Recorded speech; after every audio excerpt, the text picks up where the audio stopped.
are a young adult and, you are sexually active, these are the things that I learned. And would I go back and do things differently? No, I love my life, but at the same time, yeah, maybe I would. And I only mean that by it was hard.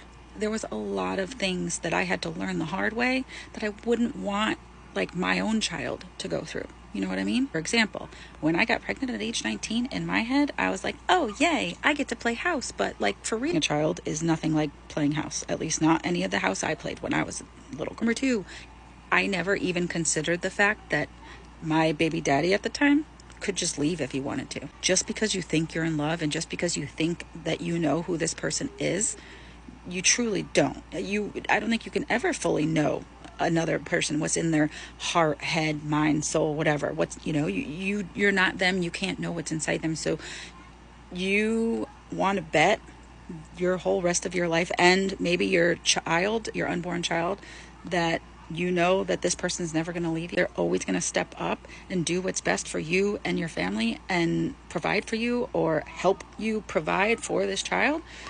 I mean, I never even considered that. And I got really, really lucky that my baby daddy turned out to be an amazing dad and husband.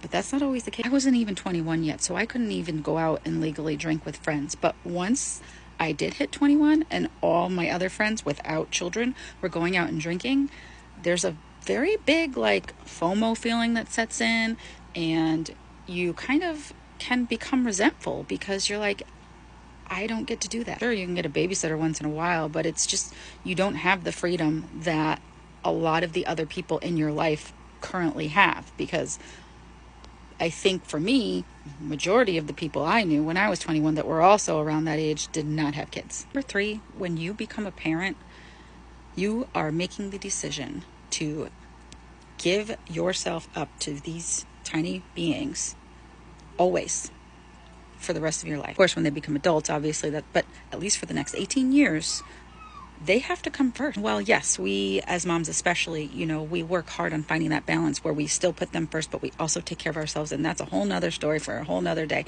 But it's such a huge sacrifice. And I just feel like my tiny little brain at age 19 had no idea as to what that meant. And you're not established. Most people aren't established when they're 19. And by established, I mean you have a reliable job, you have a reliable car, you have a place to live.